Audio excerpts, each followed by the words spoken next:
Hey, Lashpreneurs, happy Monday to you. Let's talk money mindset. I love the mindset stuff. You guys know that by now. That is something that really, the reason why I talk about mindset so much is because that is what has been the biggest impact, not only in my business, but in my life and how I've evolved and grown is working on what I can control, which is, what's between the ears. And I want to address money specifically today because there's so much work we can do around money and beliefs and behaviors around money. So if you don't know by now, God, I hope you do, this whole charge your worth conversation just really nails on a chalkboard to me because especially for women, tying anything external to our worth, especially when it comes to money, which is a real trigger point for most people, I think it's a pretty toxic saying that is thrown around far too often in our industry. Because what does it actually mean? What does it mean to charge your worth? Are we assigning dollar values to our worth now? Do we mean charge for your skill set? Well, how are we supposed to figure that out? Because there is no standard, right? It's anybody out here is doing lashes, right? Even if you have a certificate or a certification from a well-known educator or well-known brand doesn't mean you're any better at doing lashes than somebody who taught themselves, right? The charge your worth conversation is so meaningless, yet it's like the war cry of these Facebook groups.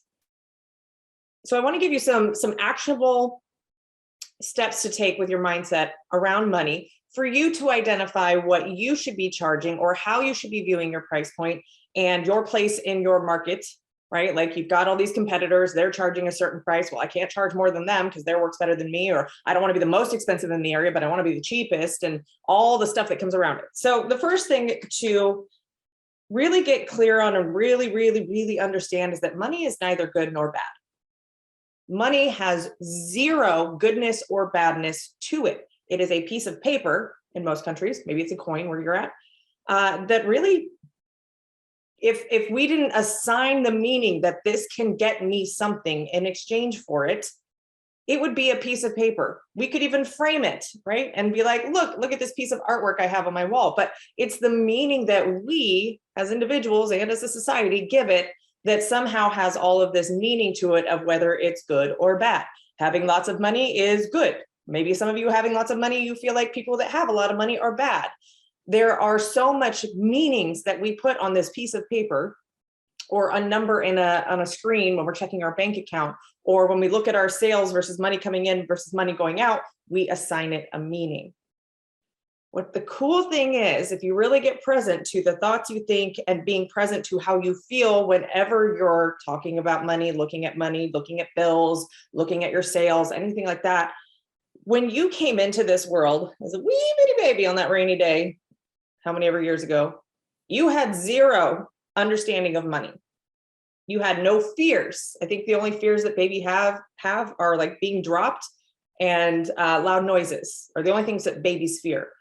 Everything else that you currently fear or have a meaning assigned to at this present point in your life was a learned or an adapted behavior based on an experience, likely from your parents, right? God bless them. They really messed all of us up, but they had best intentions, most of them. But really, it's a learned thing. So however you feel about money, however you treat money is a learned experience. The reason why this is a great thing to recognize about yourself is because if you learned it, you can unlearn it and you can change the meaning and the perspective because you are a grown adult now who has free thought, and you can look at your life and see the things that are working for you and working for your good and the things that you want in life, and dismiss the things that are not working well for you and change your beliefs about those. That's how powerful your mind is. So let's just go through this. And I've done this exercise a couple of times. I think I've done it on the podcast before. I've definitely done it on social media. But let me just give you an example of how we can change the meaning of money. All right. So if I said, I've got this car for you and it's going to cost you $50,000, but I need the money by tomorrow, could you do it? Most of you are like, frick no, like what? I'm not paying 50 grand for a car, even if I did have the money for it, right? Why is that? Well, a lot of you probably assigned a meaning that a car is like, if it's 50 grand, that's an expensive car. And I don't know that I see the value for it. right? I would say that's probably a pretty typical response. And most of you are like, I don't have that kind of money. Now, what if I said it was a 2022 Lamborghini, whatever, and the retail value for it is over $300,000, and you could turn around and sell that $50,000 that I'm charging you for it and make a $250,000 profit off of it. Now, all of a sudden, are we like, I bet I could think of 4 or 5 different ways I could come up with 50 grand by tomorrow, even if it was a loan, or even if I had to like call that uncle of mine that I haven't talked to in forever, but he got money. Like, let's see, can I start a GoFundMe and donate 20% of that to charity and still have money left over, right? Like all of a sudden we start getting creative about how all of a sudden $50,000 is something we come up with real quick. What changed? Right? The $50,000 didn't change, but all of a sudden the value of that $50,000 changed, right? It's that $50,000 that I put out there now all of a sudden turns into $250,000 of profit. All of a sudden $50,000 doesn't seem like so much, but the actual number, the actual amount of money I am asking from you did not change. So what changed? The possibility of what that money could do. All of a sudden, $50,000 being too expensive for one thing, maybe a bad or a negative association to the money that I was asking you for, all of a sudden became an opportunity for you to be set up for a couple of years, right? With that kind of money that the $50,000 could turn into. So now all of a sudden that 50 grand, instead of being too expensive, was a steal of a deal. But nothing changed about the actual number. I didn't ask for more money when I told you that there was more value or more possibility of what that money could do for you. Your perspective of the money changed. Mind blown, right? So I want you to start doing this type of exercise anytime you start to have some negative or bad experiences with money. So let's say you're driving right now and all of a sudden, woo, you hear a cop behind you. You know, it's gonna be a ticket. Yep, you were speeding. You could go to court. You could hire an attorney, but like whatever, just pay the $100, $200, whatever a ticket costs these days. Now, instead of looking at it as, I owe this $100. I didn't have that money to spend, and now it's out of my pocket, and I don't have a choice, or I could risk going to prison, or whatever they do when you don't pay your tickets. Instead, we could look at it again, shifting to a positive spin is, well, I did break the law, so I'm going to take responsibility for that. My bad. Maybe that's the lesson I needed to learn to be safe so that I don't put somebody else in harm or I don't harm myself. And that would cost me medical bills and, maybe lawsuits or a new car if I got in an accident.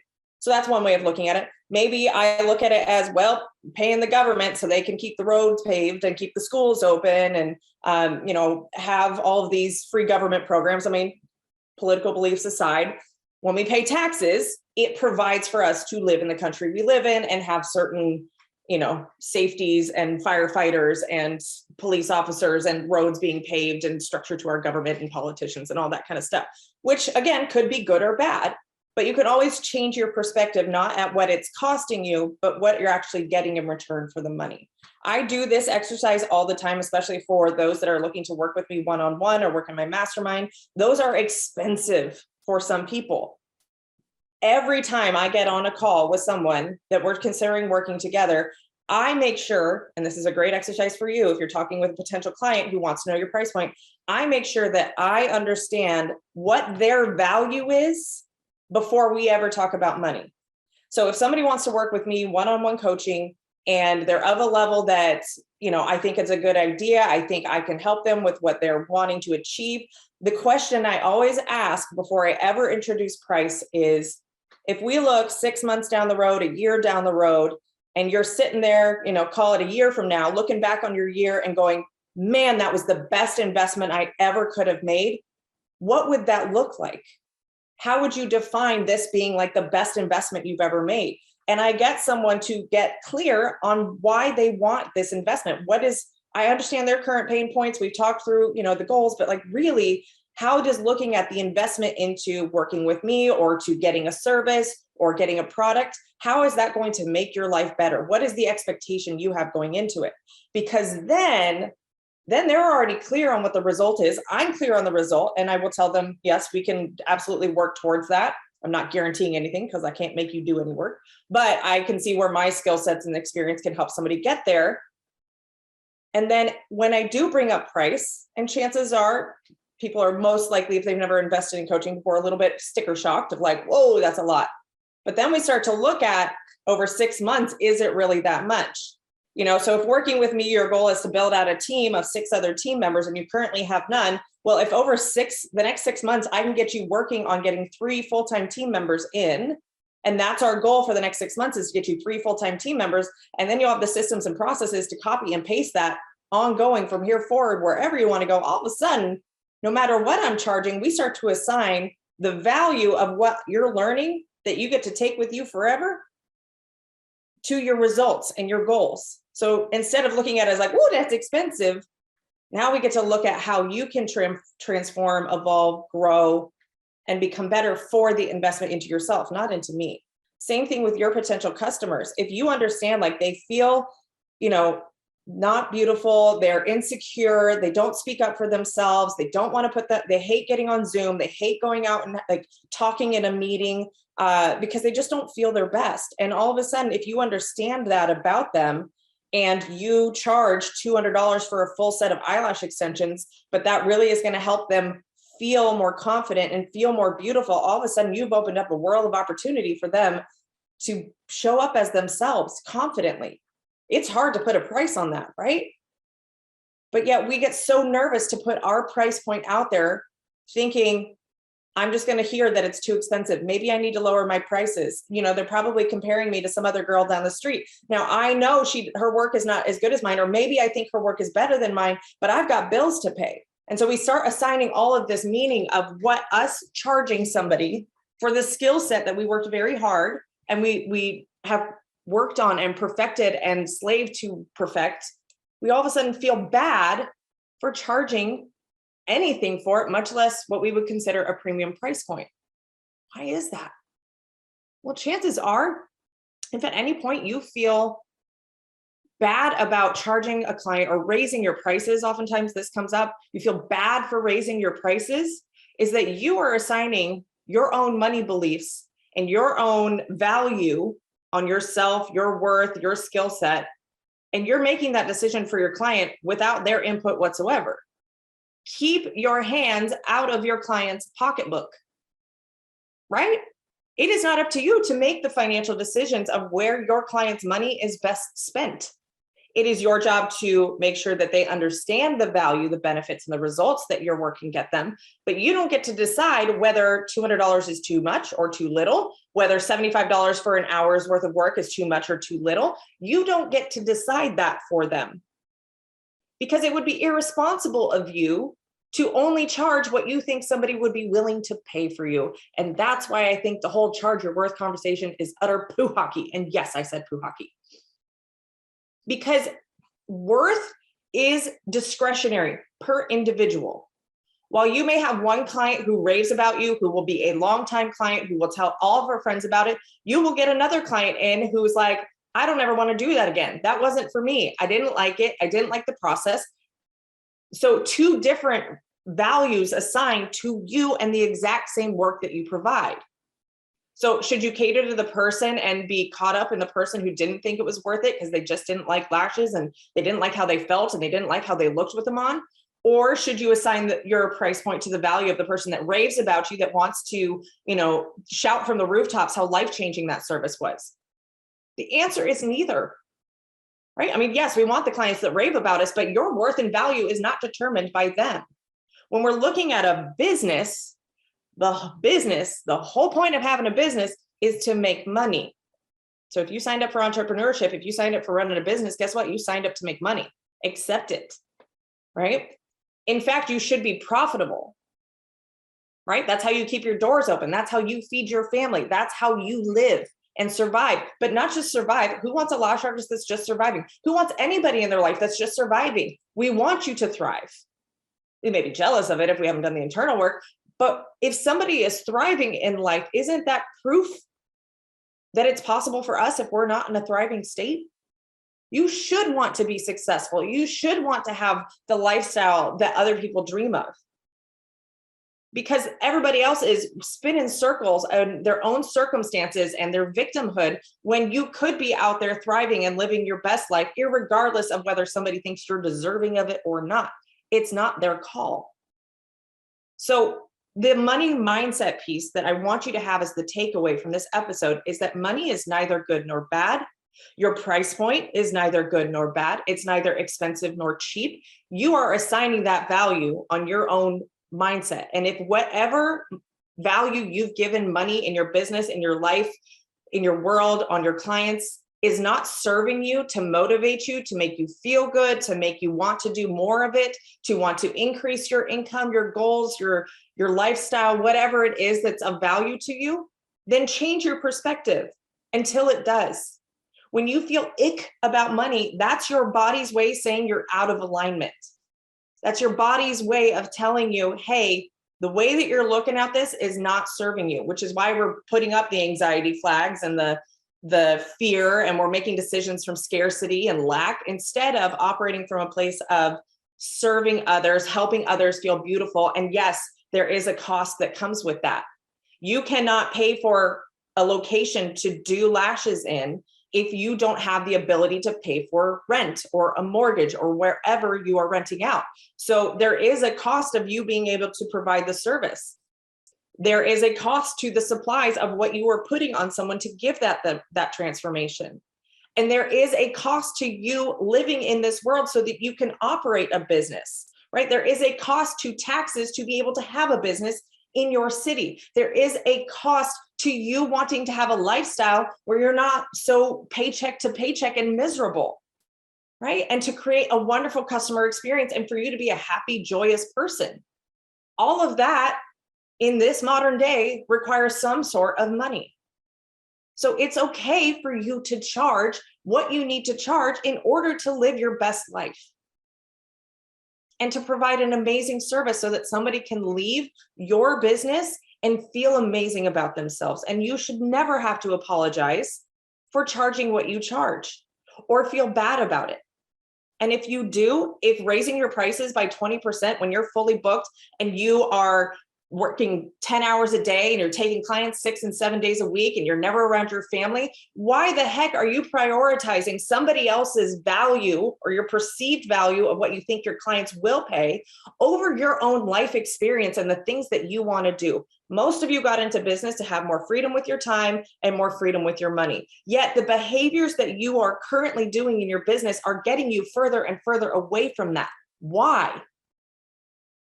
Why? Why are you making decisions and operating from a place of scarcity, fear, and lack in your business when the whole purpose of you going out on your own and being your own boss was to have more freedom? Likely because you've got some junk in your head that is making it difficult for you to see past your current circumstances. Because if you get to a place where you can look at the possibilities in your business, in your life, even when problems and obstacles come up or fear comes up, what is the possibility? What is the situation where you win? Where you get everything, not just, you have to sacrifice your family time and all that while your kids are young so you can hustle and have a great life later. No, where's the possibility where you have a great family life? You're making a really good income. You're feeling stable. You're feeling secure. Where's the possibility and the situation that you get to win? And that all ties back to your mindset. It does, because there's limiting beliefs, there's toxic money beliefs, there's meanings that we assign to things that we're not even present to until you've listened to this episode that are not serving you to move towards a future where you get to win. So that's your little kick in the butt today. I want you to DM me, actually. I would love to hear either how this episode impacted you, where you're struggling, or what winning is going to look like for you from here forward. What does that look like to you? How do you get to win? What is a future that you want to start today to make decisions to get you one step closer each day to a life where you get to win? Win with money, win with business, win with relationships, win with your kids, whatever that means to you. I want to hear about it.